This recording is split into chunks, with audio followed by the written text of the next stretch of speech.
Hi! Hello mga katombi! Welcome sa aking vlog. So meron lang po akong share sa inyo.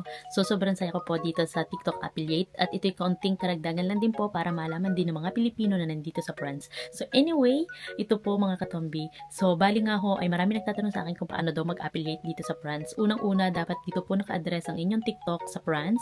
And of course, meron kayong 1,500 followers at wala pong violation ng inyong account. And then, nasa tamang age po kayo, 18 years old pataas. So ayun po ha, yun po ang requirements para maging affiliate kayo. At mga katombi, ito po ang aking mga ilang buwan na rin po ako nagtitinda dito sa TikTok at naging affiliate. Nakakatuwa ho.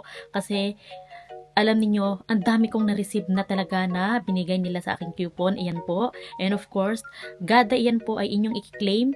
Ay grabe, ang bongga mga katombi kasi nagkakaroon din kayo dito ng earnings. Sa lahat po ng sample na ibinibigay ni TikTok ay nagkakaroon po tayo dito ng earnings. At mga katombi, kaka-withdraw ko lang nung nakaraan linggo, mga nasa 36 euro din iyon. Ito na po uli, meron na po ulit tayong earnings. O di ba nakakatuwa lang talaga mga katombi, kahit hindi ako nagpa-part-time ng weekend, ay talagang minapasok na pera. So sa iba ito ay maliit. Aba, ay malaking tulong naman ho, aray. Ay di ho, ikay nakahiga lang at ikay nakasalita dito sa harap ng camera.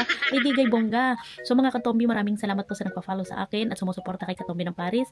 At sana po ay mas marami pa pong mag-follow sa akin. So maraming salamat po sa inyong lahat. God bless po at sana po ay mag-affiliate na rin kayo. Bye-bye. Thank you for watching mga katombi.